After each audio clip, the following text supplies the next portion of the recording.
ശിക്ഷ കഴിഞ്ഞ് നാളെ അച്ഛൻ വരിക. ആണോ? നന്നായി.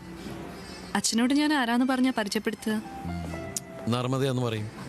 പിന്നെ പിന്നെ പരസ്യമൊക്കെ പിടിക്കുന്ന സംവിധായിക എന്ന് പറയും.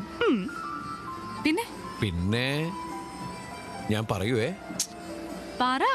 നരേന്ദ്ര മേനോന്റെ മോളാന്ന് പറയും. അതെങ്ങനെയുണ്ട്? കഷ്ടമുണ്ട് കേട്ടോ. അല്ലേ? ശരിക്കും എന്താ പറയാന്ന് പറ. ശരിക്കും എന്ത് പറയണമെന്ന് പറ. ട്യൂസ്ഡേ പോയി ദാമോദർജിയെ കണ്ടു. മോൾ കെട്ടി ചൊവ്വയല്ലേ, അതിനൊരു പരിഹാരമായി. നാളെ ഒരു പയ്യൻ പെണ്ണ് കാണാൻ വരുന്നുണ്ട്. ഒരു അരുൺ കെ മേനോൻ. ഓ, അമേരിക്കക്കാരനാ. അല്ല, ഈ അമേരിക്കക്കാരെന്നൊക്കെ പറയുമ്പോ ആളൊരു ബുദ്ധിസ്റ്റാ. ബുദ്ധേട്ടൻ നാട്ടിൽ വിളിക്കത്രേ. ഓഹോ, ഈശ്വരൻ, അയാൾ അതും വിറ്റ. ഇന്നത്തെ കാലത്ത് ഈ ചെറുപ്പക്കാർ എക്സ്ക്യൂസ് മീ. അതെ, അരുൺ കെ മേനോൻ തന്റെ വീട്ടിൽ പെണ്ണാൻ വരില്ല. എന്താ? എന്താന്നോ അവിടെ ഇരിക്കേ. അയാൾ ആ പണി നിർത്തി. എന്ന് വെച്ചാൽ അയാൾക്കിനി തല്ലുകൊള്ളാൻ വയ്യാന്ന്. ബാക്കി കാര്യങ്ങൾ ഞാൻ ദാമോദർജി വിളിച്ചു പറഞ്ഞോളാം. അമ്മൂമ്മയുടെ ആരെയാണ്? എനിക്കറിയാം. ഒരു മിനിറ്റ്. തനിക്കറിയില്ല. ഞാനിപ്പോ ഇവിടെ വെച്ചല്ലേ കാണുന്നത്. എന്തൊക്കെയാണ് പറഞ്ഞത്?